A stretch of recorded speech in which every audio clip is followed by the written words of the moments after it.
Hey y'all, so first I just want to start by saying thank you for tuning in. I've been getting a lot of feedback and I really appreciate it. I love how y'all are watching the show and watching me, and I just thank you so much for that.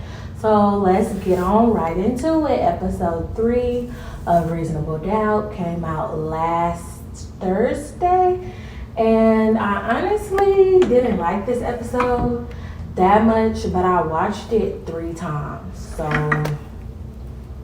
I don't know. I watched it 3 times because I was actually talking to one of my friends and she was telling me some things, and I was like, I need to go back and maybe see what you're seeing. But we're gonna get into that. So I think we didn't leave off with her daddy being at the door. I truly don't remember how this episode started, and I watched it 3 times, which is crazy. But my first note that I got down here is about Jax's daddy. So I've seen Jack, the man who plays Jax's daddy, in other things, and I feel like everything he plays an addict. Like in Being Mary Jane, he was an alcoholic, and now in this one, he a crackhead. Now let's skip right on down to Miss Naima. Now I told y'all, Naima got some issues. Okay, she was feeling ignored in season 2, and now she been hooked up with these white girls, which I just knew from when I saw her hanging out with them, I was like, they're gonna get her in some trouble.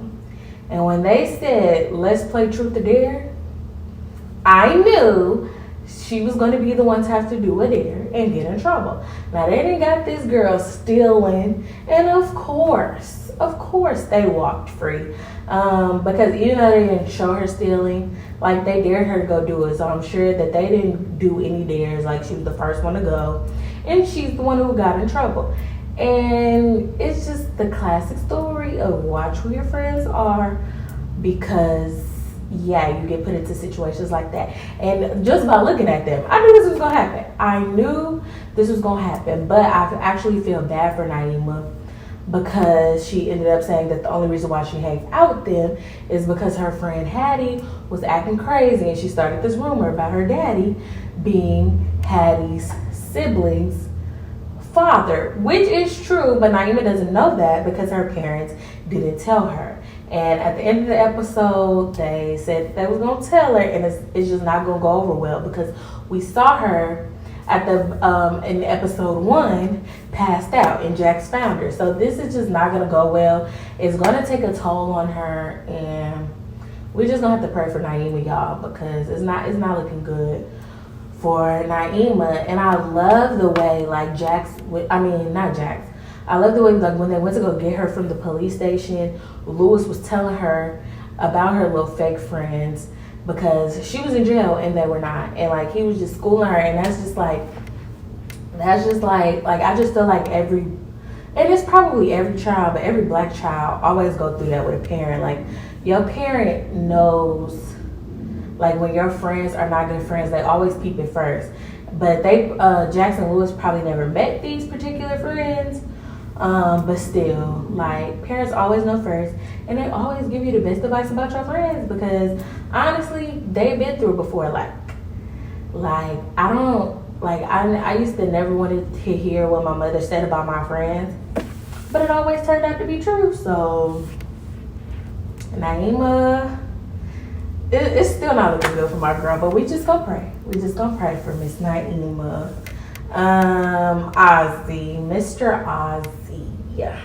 So first of all, when he was up in there dancing to the thong song, I felt that in my spirit, because that is so me. Like I was so excited when I seen that, because that is so me. Like every time the song come on, I sing to the top of my lungs and I start dancing. It's such a good song. Like this is probably my favorite part of the episode. Because if I was on house arrest, that's what I would be in my room doing as well. Not the drugs that he got into, but listening to the thong song. Of course, like Cisco did his big one with that one. And Yeah, I love that song. Like, watching that scene inspired me to add that to my workout playlist. And it's a bop, like I always do. And like, I was listening to it in the gym the other day, and I couldn't stop laughing because it's such a fun song. It's so fun. I love it. I love it. Now, since we on Ozzy, here's my, that is embarrassing. Okay, y'all, so back to Ozzy. He's a drug addict. Well, he's not a drug addict, but he be popping pills, and he claims that he's been off of them for 2 years. But his sister said whenever he wants something, he knows how to go get it. So I just feel like he could have been lying to everybody, and he could have still been using these drugs. Now, he's been to rehab before, we learned. We learned in this episode. But I just think he's lying, and I think the day him and Wendy got into that argument, which was the day she died, but we thought she was missing, I think he was on drugs. And I still kind of think he killed her, y'all. Like, I don't know. I think he was on the drugs when he did it. And like that's like one of the things that made him do it, because he was extremely mad at her because he went to go confront her about something that we still don't know about, and she just ended up dying. So I don't know. He did something to that girl. If he ain't kill her, he hurt her. And it was them drugs. I think because the drug dealer that we figure out at the end of the episode, Alex, is the drug dealer, and he was at the house that night. So I don't know, but I'm about 75% certain that Ozzy killed that girl. 75% of me thinks that Ozzy killed her, and 25% of me thinks somebody else killed her. And we're still gonna get into that. We're not there yet. Just wait for it. Just wait for it. So, after Ozzy is listening to the thong song, the high wore off. Well, I don't think he was high yet, but like the fun wore off, and they just show him like sitting down, and like I guess he goes into deep thought. And the next time we hear from Ozzy, he's passed out because he has overdosed on pills, and that's how we learn how he was on drugs and everything. And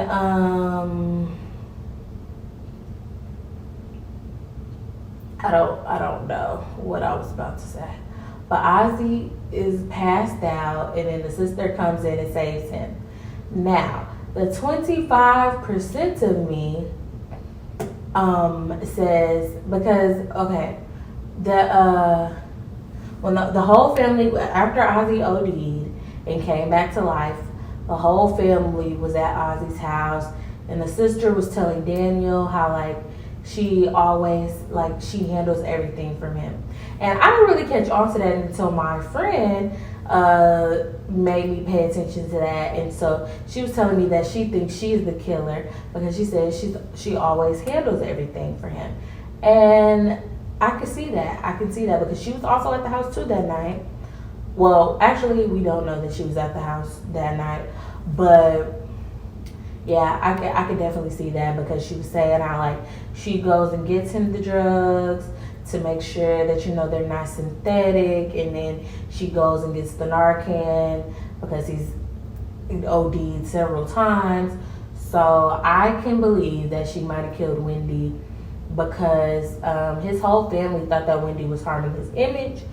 So yeah, I can see that. And then Ozzy goes to therapy, and he reveals that he has been abused. So me personally, I think that Monica is the abuser, right? So, like I said, I swear I saw this preview that Monica and Ozzy were having sex, and when he was talking about his abuser, he was saying it like, well, he never said that he was abused. The therapist was like, oh, you were abused. And he was like, yeah, I had sex with a woman that was older. And I believe this happened when he was 13. Well, he didn't say it was a woman in the conversation, but he said he had sex with somebody when he was 13, and they were older. They were an adult age, but he said he enjoyed it. So that's why I think it's Monica, because Monica is a pretty lady. She's not old, but I don't think she's his age either. So I'm really leaning towards it being Monica.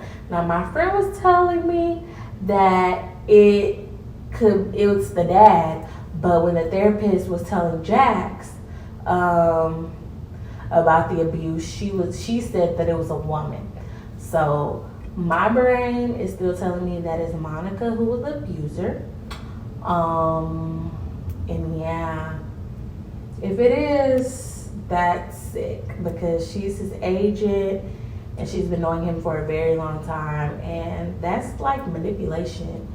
So that's crazy. Also in this therapy session, Ozzy went so far as to say like he's done all kind of drugs, even heroin, and that is crazy, because that heroin, that ain't nothing to play with. Like, he needs to be, I mean, if he go to jail for killing his girl, he just needs to be praying that he's still alive, because you don't play with heroin. Like, not all of, but do you know how many people have died from that? Like, I just feel like heroin is be like, that's like the not top tier as in good, but that's like the drug. Like if any drug is gonna be scary, it's gonna be that. That and crack, which crack is just a whole bunch of mixed up drugs all together. But heroin, yeah, nah, that's too much. That is too much. And then like, you never hear like about people doing that kind of stuff anymore. But I just feel like all of these drugs just like transform and change names. So it's definitely still around. Now, let's go back to this firm where Jax works. I told y'all that this was turning into a white boys club. But it's not even just a white boys club, it's a white people's club. Because why would Kathy come in there and charge Jax up like that? Like, and we knew she had an attitude from jump, because we could just see it all over her face. We could feel the tension in the boardroom from all the partners, and I just knew somebody was gonna try to come for Jax, which Kathy did. And the audacity, because like Jax said, her name is on the letterhead. Jax is a senior partner. Her name is on the wall. So why would you feel so comfortable as to disrespect her in front of your other superiors and your colleagues? That's that Karen stuff. And I don't appreciate it, because, like, do you know I could fire you? Which is exactly what happened. And Jax wasn't even the one who fired her. It was that other man. I don't know what his name is, but I don't like him either, because they're all trying to get Jax out. I believe that's what they're trying to do. That's why they're trying to, that's why they want to know everything that's going on about her case. Like, they're trying to kick her out. And she, like she said, she is the one who brings in the most hours. She has all of the top tier clients, and she makes the most money for the firm. And you can tell that just by watching the show. And like, yeah, but it's always like that for the black women. It is always like that. We do our job so well that everybody gets intimidated and they want to throw us out. But that's all right, because Jax is going to find her way. I just know they're going to try to fire her, overthrow her, or whatever they're going to try to do by the end of this season. And Bill, they're trying to do, like, they're trying to get dirt on her through Bill. But I honestly think that Bill is going to come through for Jax. Like, even though I thought he was creepy and weird, and I thought he had ulterior motives, which he does, he essentially just wants to be a partner. But I can tell, well, I'm not going to say I can tell, but I feel like he's going to come through for Jax, because Like he checks that. Like when they said that they wanted him to watch her, he was like, well, this feels messy and all of this, and like I just like, even though he didn't say that he wouldn't, because then when he went into Jack's office, it kind of felt like he was trying to get some information from her. And I feel like he's intimidated by her too. But knowing that he's married to a black woman, and then in this episode we see that he has issues with that black woman that he's married to, I feel like he's gonna stand up for her, because I feel like he's clear. Well, so clearly we can see that he's separated from his wife, and his wife wants nothing to do with him. But she's also not letting him see his children, and I don't think like he cheated or anything, because I don't think that she won't let him see the children. So I feel like it's something deeper than that, but I don't think it's anything like too deep, like he abused her kids or anything like that. But I feel like it has something to do with race. Like there was a time where he was supposed to stand up for her or like respect her as being a black woman, and he didn't. And her children are black, so I feel like that's why she won't let him sit. Like I feel like whatever their issue is has to do with her being black and their children being black. That's the only reason, like, that I would feel like she would need, because she don't even let him see the kids. So it's either that or abuse, and I don't think it's abuse. So I think it has something to do with that, and that's also why I think he's gonna stand up for Jackson, because he done already messed it up with his wife. So I feel like he's gonna feel the need to like stand up for a black woman in this particular case. I don't think him and Jax are gonna have anything like romantic going on, but I think he's gonna stand up to the other guys for her, and I can't wait to see that happen, because it is very much needed, because they have lost their minds. Now let's talk about Jax's mom.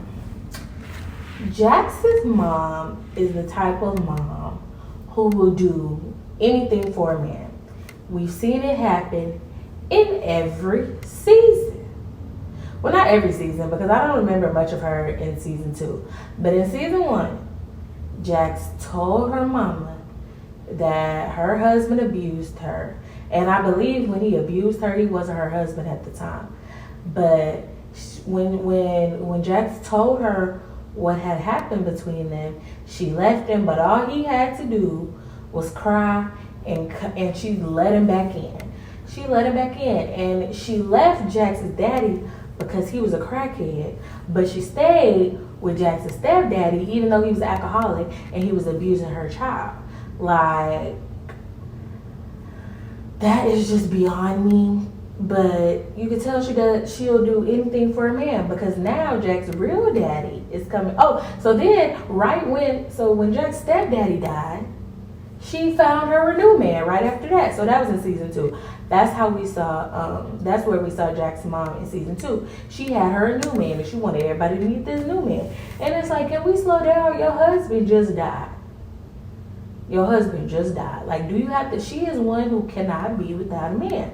And then he moved away, and now Jack's real daddy coming in the picture. And when Jack's real daddy had called her, like in the beginning of season 1 or the beginning of season 2, and she told her mom about it, like, I don't know, I'm thinking, like, I want to communicate with him, but I don't know yet. And the mama told her, let him go, don't let him back in your life. But as soon as her man leaves and the daddy come back, she lonely, she want a new man. She invites Jax's dad to dinner when Jax already told her she not really feeling him, and she don't want to be around him. She is always overstepping Jax's boundaries for a man, and that is absurd, because that is your child. That is your child. She came out of you. But I just feel like the mama is old now. She's set in her ways. So whatever happens between Jax, the mama, and the daddy is just gonna happen. She's never gonna change. She's too old, and you know old people don't like change. So that's that. Last week I told y'all that I think Alex is gonna be played by Cordell. Cordell is not Alex, so I'm still waiting for Cordell to show up because I really like him, and I can't wait to see him on screen. I believe this will be his first acting role. So we're still waiting to see Cordell. The other note that I have here is when Jax and Lewis were on a patio and we could see the view of LA from their patio. That was very nice, and I aspire to have a view like that in my future home. But yeah, like I said, I wasn't really feeling episode 3 like that. So I'm hoping the next episode will have a whole lot more to give. But yeah, y'all, I can't wait to see how this season turns out. If you've been watching, please comment below on who you think killed Wendy. Comment on who you think abused Ozzy. And yeah, we just gonna have to see. Like, Daniel and Ozzy's sister are gonna be a thing. They have chemistry. You can tell they like each other. Jack is probably gonna be upset about that. We didn't see Corey in this episode, so I still don't think he's coming back. Jack said that she thinks the daddy is hiding something, so he probably is. We're gonna find out that sooner or later. I think he might be sick. Like, he might be really sick and like on his deathbed. That's probably what it is. So yeah, comment below what you think is wrong with the daddy. Like, what is he hiding? Naima, we just gonna put her on prayer list because she's gonna be going through it in these next couple of episodes. They already showed us that Jax had to save a life. So, well, hopefully she saved a life. Hopefully, yeah. We just not gonna speak that. And yeah, y'all, that's all I got for y'all about episode 3. Let me know what you thought about episode 3. You can tell me on Instagram. You can tell me on Facebook. Please follow the page on Instagram and Facebook. We're on Instagram at Kintertainment Pod. We're on Facebook at Kintertainment. Please subscribe to my YouTube channel, Kyra B TV. That is where all of the Kintertainment episodes are. And if you don't feel like watching me on YouTube, you can watch me on Spotify. But you can also just listen to me on Spotify, and you can listen to me on Apple Podcasts and Amazon Music. I will be back next week for episode 4. I cannot wait. And yeah, guys, keep listening, keep liking. I appreciate it all. And I'll see you soon. Bye.